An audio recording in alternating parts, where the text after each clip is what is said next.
famoso sermão de Edwards, Pecadores nas mãos de um Deus irado, merece menção especial. O povo, ao entrar para o culto, mostrava um espírito leviano e mesmo de desrespeito diante dos 5 pregadores que estavam presentes. Jonathan Edwards foi escolhido para pregar. Era homem de 2 metros de altura, seu rosto tinha aspecto quase feminino e o corpo magro de jejuar e orar. Sem quaisquer gestos, encostado num braço sobre a tribuna, segurando o manuscrito na outra mão, falava em voz monótona. Discursou sobre o texto de Deuteronômio 32:35, ao tempo em que resvalara o seu pé.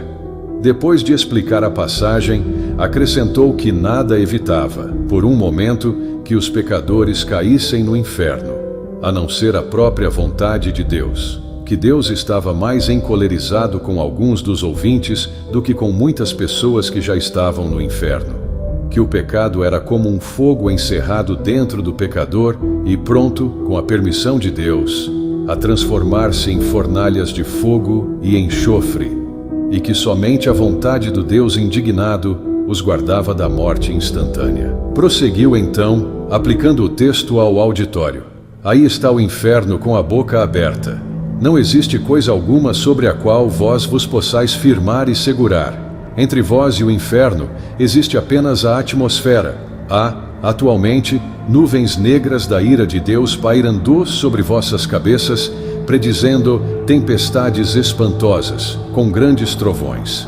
Se não existisse a vontade soberana de Deus, que é a única coisa para evitar o ímpeto do vento até agora, seríeis destruídos e vos tornaríeis como a palha da eira.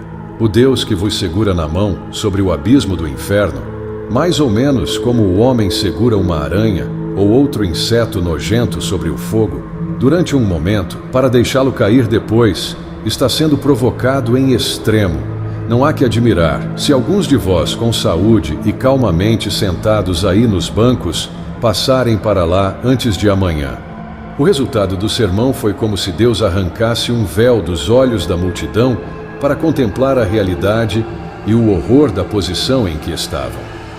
Nessa altura, o sermão foi interrompido pelos gemidos dos homens e os gritos das mulheres. Quase todos ficaram de pé ou caídos no chão. Foi como se um furacão soprasse e destruísse uma floresta. Durante a noite inteira, a cidade de Enfield ficou como uma fortaleza sitiada.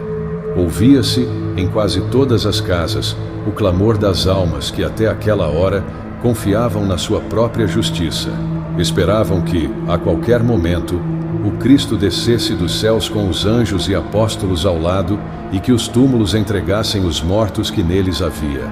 Tais vitórias, contra o reino das trevas, foram ganhas de joelhos. Edwards não abandonara, nem deixara de gozar os privilégios das orações, costume que vinha desde a meninice.